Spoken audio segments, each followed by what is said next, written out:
Hello, and welcome to Money Mystery No More. Speaking with people often results in a subtle and sometimes fairly blatant realization that people don't know much about money matters. That's the reason this channel exists, to educate people while making it easy for them to learn. Hopefully you are listening to learn more as well. You will benefit and get the most out of this video if you zero in and take notes on the broad range of topics being covered.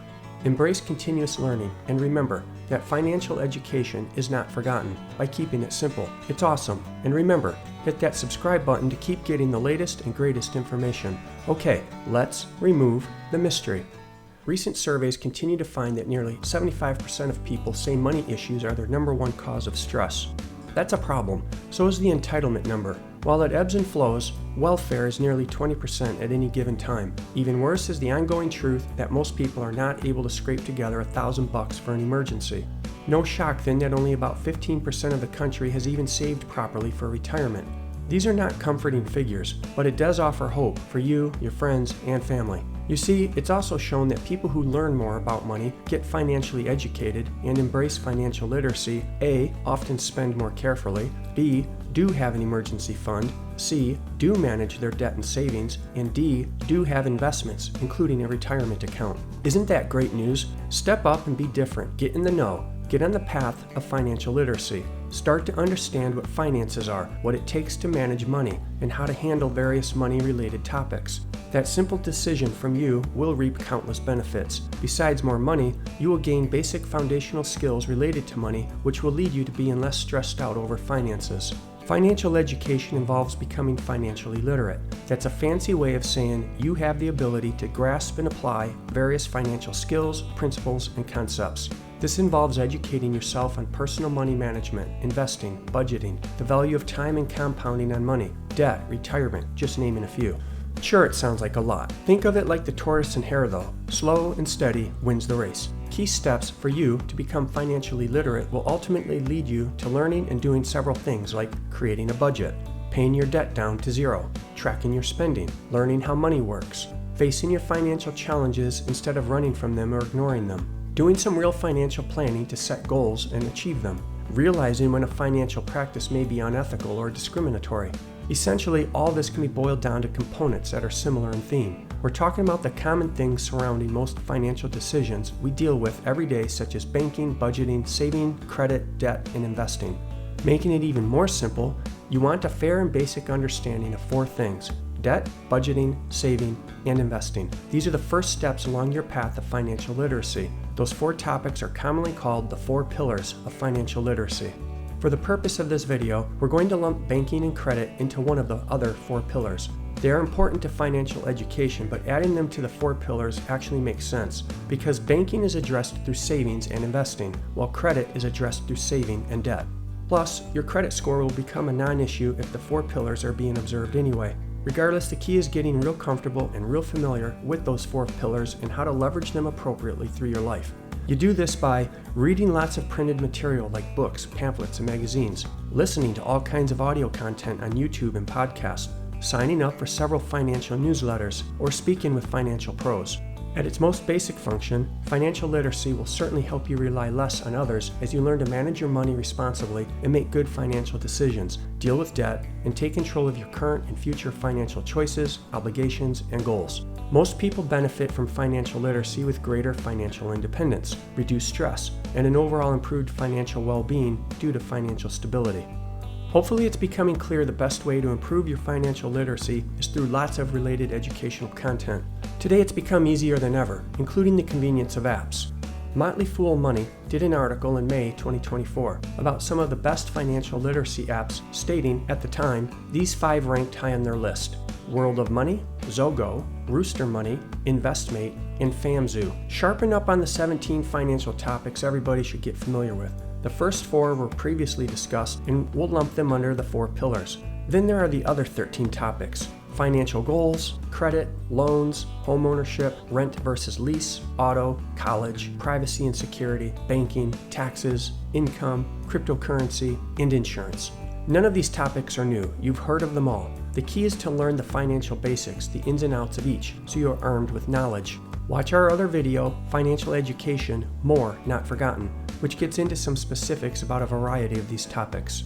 Another financial literacy topic is banking. Do you have a bank account? Whether it's good old-fashioned brick and mortar, a credit union, or a more hip online banking service, you definitely need something. Most people do, but in 2023 it was determined about 6% of US households still do not. A quick comparison of the various entities may shed some light on why it's smart to have something set up. Brick and mortar offers in-person service, phone service fees are abundant, strong ATM network, public entities, for-profit entities, competitive interest rates, FDIC insured. Credit unions offer in-person service, phone service fees are minimal, strong partner ATM network, private member entities, nonprofit entities, strong interest rates, NCUA insured. Online entities provide online service, variable phone service fees may exist, partner ATM networks, private member entities, profit and nonprofit entities, and variable interest rates. Today, they all probably have an online presence, offer convenience, security, and a full array of benefits with services. The takeaway is for you to just get an account and put your money in one. That logic continues with you having a credit card or a debit card. The difference between them is subtle, except for two main points. First, using a credit card means you are borrowing money, whereas a debit card is using your money already in the bank. So you can use the debit card if the funds are available. Secondly, credit cards impact your credit score, either badly or positively, depending on how it's managed. Debit cards do not impact your credit score because you're not borrowing money. Again, there are pros and cons to everything. Credit cards are filled with risk if not properly managed and used responsibly. Americans owed about $1 trillion in credit card debt in the third quarter of 2024. That's a staggering number. Yet as mentioned, using a credit card smartly and responsibly, you can establish a stellar credit score with a strong credit history. Remember though, if you fail to be conscious, the impending interest fees that come with your assigned APR, annual percentage rate, could cost you dearly. Be aware of it and pay attention to it so you can control those costs. Financial education without a couple notes on investing would be tragic. While Money Mystery No More explores this more thoroughly in the video, Financial Education, More, Not Forgotten, we will begin the conversation here.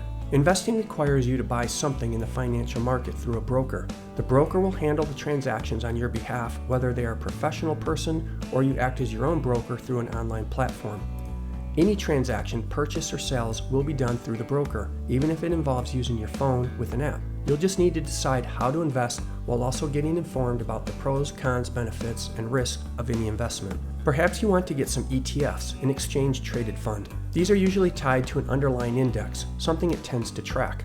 Or you want to buy stocks. These well-known investments are used for straight investing, trading, and especially for retirement plans because they offer partial ownership of a company. Maybe your jam is mutual funds, one of the most common investments used because they offer diversification against risk so well through a broad mix of stocks, bonds, or other securities.